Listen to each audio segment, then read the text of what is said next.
Hello all you out there in YouTube land, this is Transato10 and I am back with another action figure review. This one is a very popular character, at least he was in the 1990s when he was introduced. He was brought up as a plot device to break the Batman.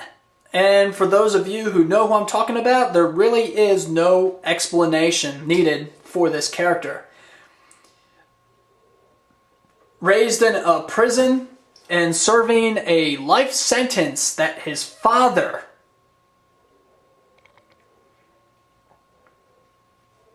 that's pretty cruel. I mean, this guy is suffering a life sentence for his father even though his father's not in the prison. It's pretty sad. So anyway, here he is. Big and tall, big as life, Bane. So of course, when this guy's popularity was in the comics, they had tried to figure out a way to bring him to the animated series. But they also had to do it in a slightly more, subtle, not as violent ways. Because Bane was a brutal character. He killed people, he beat Batman to a pulp, then broke him and threw him off of a building. He snapped Film Freak's neck, and if you know who Film Freak is, good for you. If you don't, well, you're not missing anything. He's also the tallest action figure in the line. The original line. This being the second tallest, the Killer Croc. And where did I put Man-Bat? Because actually I think Man-Bat's the tallest.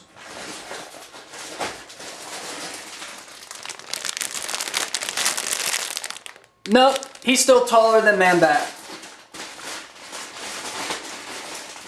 But just to show that I'm not too lazy, yeah, he is taller than Man-Bat. So he is the tallest figure in the line, and rightly so. He towers above Batman and all the other action figures. Definitely making himself a well-known threat. Sorry for that, those are bags. Bane has a very interesting characteristics. He is a junkie. He uses this super steroid called Venom that is attached to these tubes, and it feeds into the base of his skull, and it makes him basically a very, very steroid freak. So he basically came about at the same time that all of these athletes were in scandals among steroid abuse, along with what steroids can actually do to the central nervous system. It makes you a mean SOB. So Bane actually came about with that. And because of his popularity in the comic books, it was almost inevitable that he would come to the animated series. But he never did break the Batman, and even though I was like 8 years old at the time, and I desperately wanted him to see Batman's back broken, Fox wouldn't allow it, so instead he got the pulp beaten out of him by Batman once his feed tube became overloaded. So, once again, we have this very interesting action feature. He's spring-loaded, so you bring his arm back. He comes with this little steel girder, plastic of course, and he sort of drops it. He's supposed to throw it, but he just drops it. Possibly because either the spring's worn out, or because mine's a little defective. Oh, he actually, okay. You have to force it down, I guess. You don't just press it, you gotta press it hard. So let's try this again. If I can get the stupid girder in his hand. There we go. Okay, let's try this again.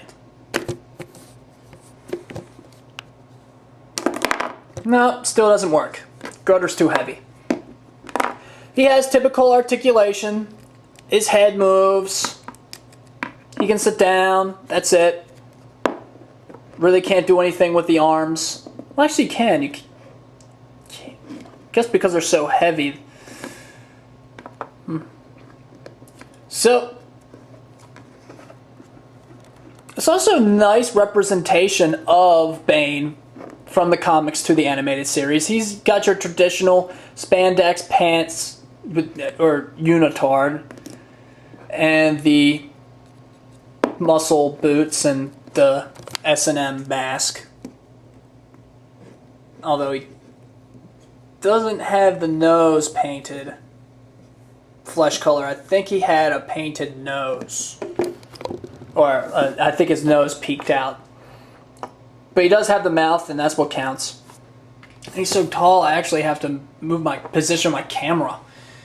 So, before I ramble on and on and on, this is Bane.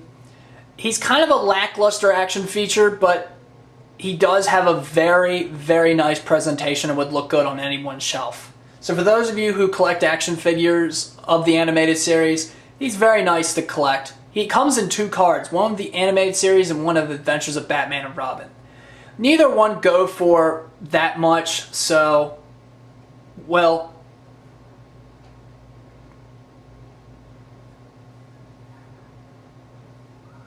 you can pretty much, decide which one you want. This is Transato10, and this is me signing off.